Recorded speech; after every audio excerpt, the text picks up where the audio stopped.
સરદારનગર વિસ્તારમાં ધમધમતા દેશી દારૂના અડ્ડા પર જનતા રેડ કરવામાં આવી હતી।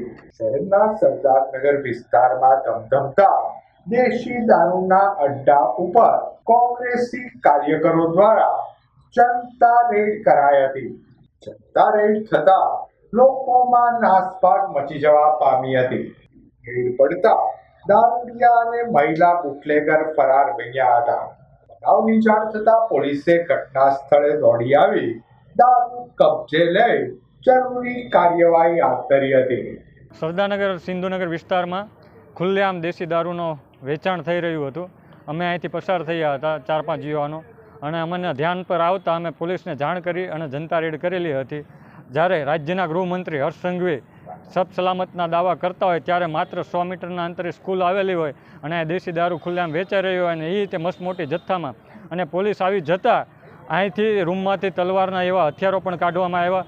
જો આ હથિયારો વડે અમારી પર હુમલો થવાની પણ શક્યતા હતી, તો આ સબ સલામતના દાવા કેટલી અંશે સાચા છે તે જોવાનું રહ્યું। ઘણા સમયથી અહીંથી અમે પસાર થતા તો અહીંયા લોકોના ટોળા જોવા મળતા અને દુર્ગંધ આવતી કે ભાઈ અહીંયા કંઈક દારૂનું ચાલી રહ્યું હોય એવું લાગતું, જેના અનુસંધાને આજ અમે યુવા કોંગ્રેસ અને શહેર કોંગ્રેસના મિત્રો યુવાનોએ જે અહીંયા રેડ પાડતા જોવામાં આવ્યું, જનતા રેડ પાડી તેમાં જોવામાં આવ્યું કે મસ્ત દારૂનો જાણે અહીંયા અડ્ડો, જાણે અહીંયા દારૂનો મોટો કૂવો હોય એ રીતના લોકોની લાઈન લાગી હતી। અંદર દારૂ ખુલ્લેઆમ વેચાતો હતો।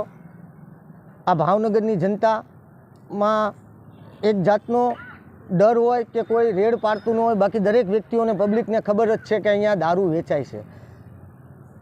અહીંના સત્તાધીશો અધિકારીઓ એને પણ ખબર જ છે કે અહીંયા દારૂ વેચાય છે, જાણે કે આંખ આડા કાન કરી રહ્યા હોય એવું લાગી રહ્યું છે।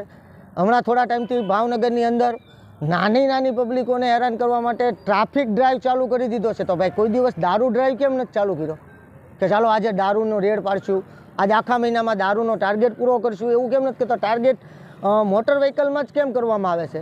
અહીંનો સ્થાનિક પબ્લિક, સ્થાનિક વ્યક્તિઓ એની પાસે માત્ર પીયુસી ન હોય તો રાત્રે 12-1 વાગે ઘરે પીયુસી લેવા જાય, ન હોય તો એની ઉપર દંડ દેવામાં આવે, એવી રીતે એને સ્થાનિક પબ્લિકને હેરાન કરવામાં આવે છે। ભલે લીગલી રીતે ચાલતા હોય નો પ્રોબ્લેમ, તો લીગલી બધી રીતે ચાલવું જોઈએ, અને જ્યાં આપણને પૈસા મળતા હોય, 2 પૈસા મળતા હોય ત્યાં રેડ ન કરવી જોઈએ। અધિકારીઓને પણ એવી ખબર પડવી જોઈએ કે જો અમને પબ્લિકને ખબર હોય કે અહીંયા દારૂ વેચાય છે, તો અહીંયા જે કાંઈ ડિવિઝન લાગુ પડતું હોય એને ખ્યાલ જ હોય કે અહીંયા દારૂ કેટલો વેચાઈ રહ્યો છે, કઈ રીતનું વેચાઈ રહ્યો છે।